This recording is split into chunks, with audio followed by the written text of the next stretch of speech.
ગુજરાત અને પ્રવાસન ક્ષેત્રમાંથી અત્યારના સૌથી મોટા સમાચાર.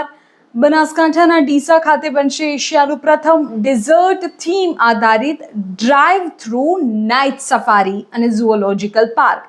સેન્ટ્રલ ઝૂ ઓથોરિટી તરફથી આ પ્રોજેક્ટને મળી ગઈ છે સત્તાવાર મંજૂરી. 542 કરોડથી વધુના ખર્ચે 103 હેક્ટર વિસ્તારમાં આકાર લેશે. આ કોઈ વિશ્વ કક્ષાનો પ્રોજેક્ટ.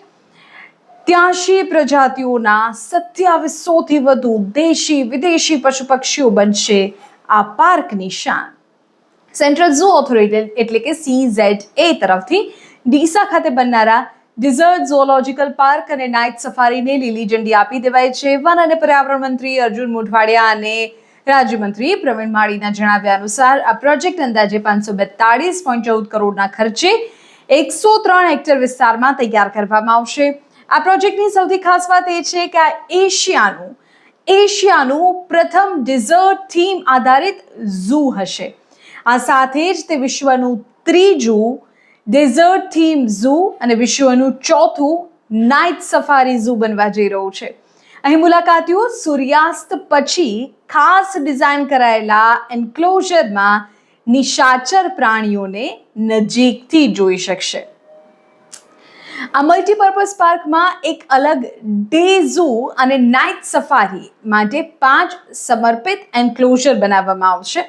આ પ્રાણી સંગ્રહાલયમાં ભારતીય રણના પ્રાણીઓ જેવા કે ચિંકારા, કાળિયાર, ભારતીય ઘુડખર, એશિયાટિક સિંહ, દીપડા અને આ સિવાય પણ ભારતીય વરુ જોવા મળશે.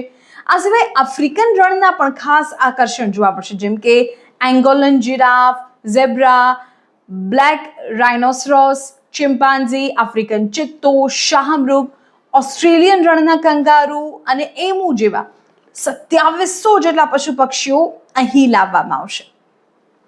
મુલાકાતીઓ માટે અહીં રેપ્ટાઇલ સફારી, રેઇન ફોરેસ્ટ બાયોમ, વિશાળ aquarium, butterfly park, solar energy અને ગોલ્ફ કાર્ટ જેવી આધુનિક સુવિધાઓ પણ ઉપલબ્ધ રહેશે.